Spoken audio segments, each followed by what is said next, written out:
Okay, the future of slot cars is in your hands. The future of slot cars is in your hands. Now, what do I mean the future of slot cars is in your hands? Well, it's all about retail. It's all about consumption. You know, there's a supply and demand. I just want to throw out some statistics to you people that a lot of consumers just don't understand economics of just sales.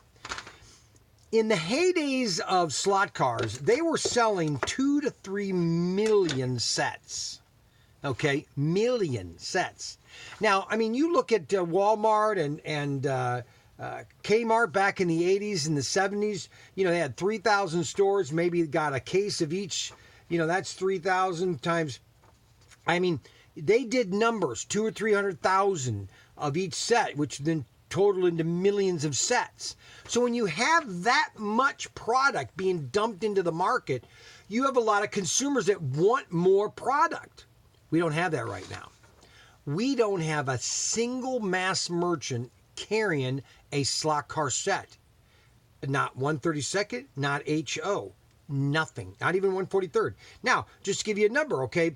When I was with SCX in 2008 and 2009, Compact, which is 143rd, we sold 200,000 sets in Target. That's a lot. 200,000 sets.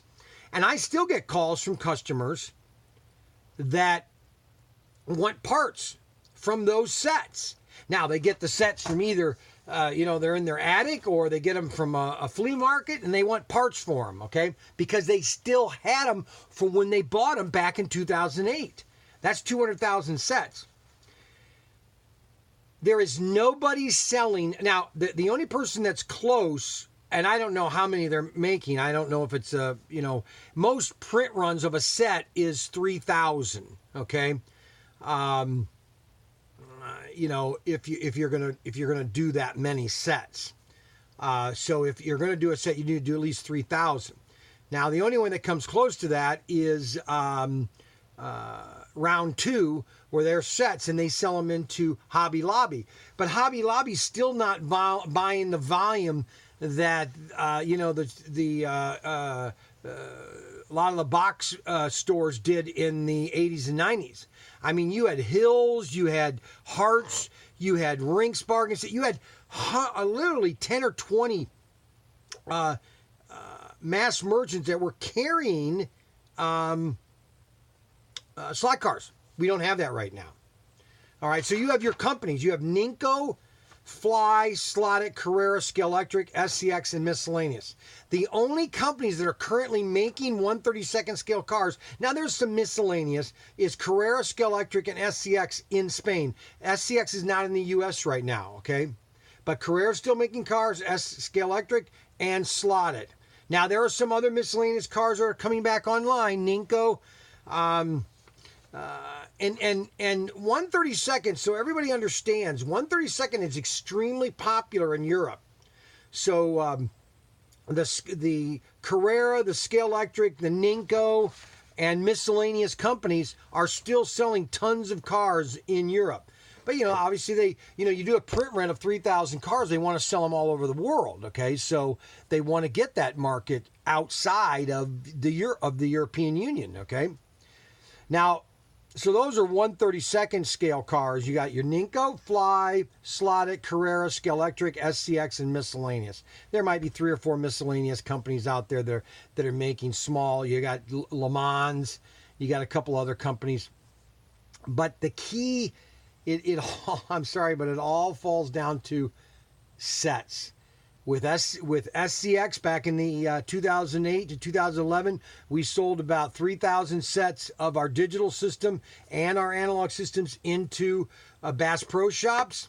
Those sets are still being used by customers because I get calls all the time. But we need at least, this is a minimum, for the market to grow, for more people to enjoy slot cars. You need to be selling at least I'm sorry to say this, 500,000 sets a year in this country. Now think about that, okay? Let's look at this I always like to look things by numbers. there are 320 million Americans, okay? So let's just say that we want 10 million of those people. 10 million of 320 million is a pretty small market. All right. I mean, they were doing the numbers 20, 30 years ago. I mean, J.C. Penney's used to buy thousands of sets and put in their catalog. Nobody does that anymore. Amazon doesn't do that. Now, see that you need somebody to come up to this plate and say, hey, I want 10,000 sets, okay, and make a big push on it. But here's the other problem that really was the downfall. And I'm going to get into HO in a second. Okay, so I can get into HO here in a second. I'll get into it right now because that's why it kind of collapsed. Okay, so you had HO in the heydays. It was Aurora, was the king. Aurora was the king from 1960 mid 60s to 1980 mid 80s when it went out of business. Now you had miscellaneous company, but Aurora was the product. You know, they had all the sets, but the problem was. And this is what a lot of problems with everything, is that customers return the sets, and that's what killed them. They lost hundreds of thousands of sets were returned, and you can't take all those returns back. It will just bankrupt your company, and that's exactly what happened to Aurora. They went into bankruptcy because they couldn't handle the returns. Same thing that happened with Tomy when it was with Tomy. Now, Tomy then sold the license to Race Masters, but Race Masters sells it only to the hobby market, and a hobby market doesn't have a lot of returns. But your mass merchants are obsessed with returns. And this product, even though it's great for the products, at SCX, we had a 15% return. And then when we were selling 132nd and 143rd at Costco, it was a 40% return because whatever you buy at Costco, you can return it if you don't like it. And I did a demo in Costco in 2009. I came back to my workshop. This workshop, it was filled with sets that were returned from Costco. Now you're saying, well, why are you saying all this, Brian? You're getting me depressed.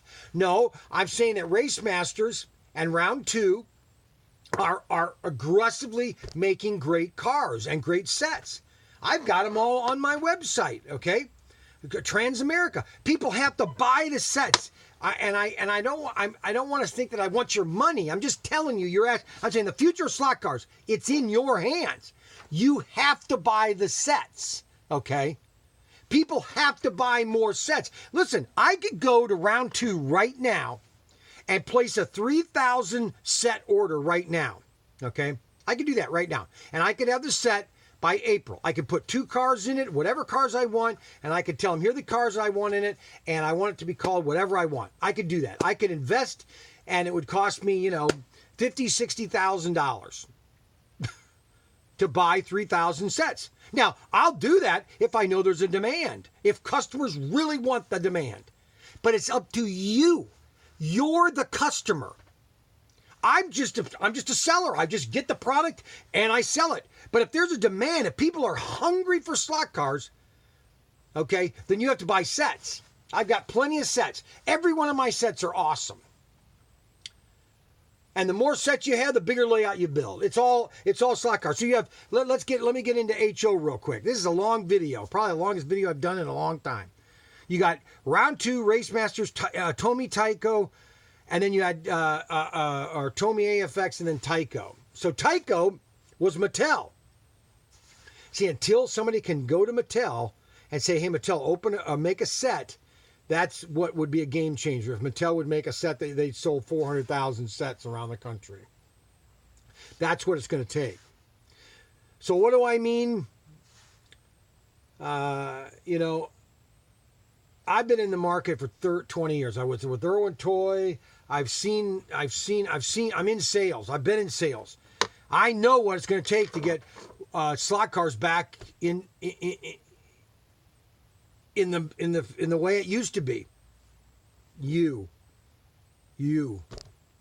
It's in your hands.